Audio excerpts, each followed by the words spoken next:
Today I am going to be taking off this beautiful set, and I'm going to start off with a new set, so come on with me and let's get started. It's the hand that I will be taking off my rhinestone. I just wanted to show you guys that I already went ahead and took off some of the gems, but I wanted to come on here and show you guys how I remove my rhinestone. And this would be the same way I would do it also on clients. So I left 2 fingers here to show you guys what I usually do.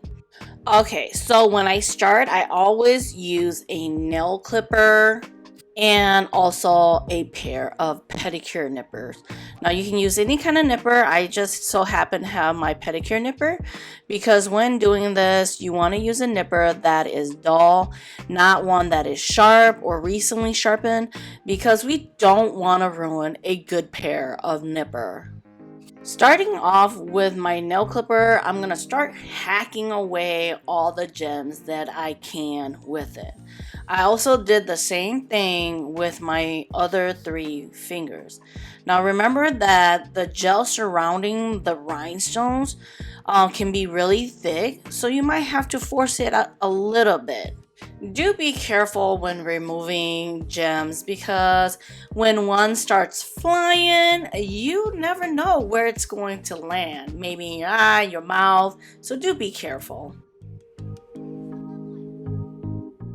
1 finger down. Now let's go ahead and tackle the bigger gem. When using my nail clipper, you'll notice that it's not going to fit in any of the gaps to be able to grab that gem.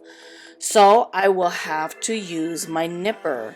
I'm using my nippers for this because it's pointy at the tip, so it's gonna be able to just go right underneath the thickness of the gel to grab onto something, just to create an opening. Be careful when trying to remove bigger gems because of the sharp tip, and due to the gel being so thick surrounding it, you are basically almost trying to rip that layer off, so it might hurt a little, so do it small section at a time.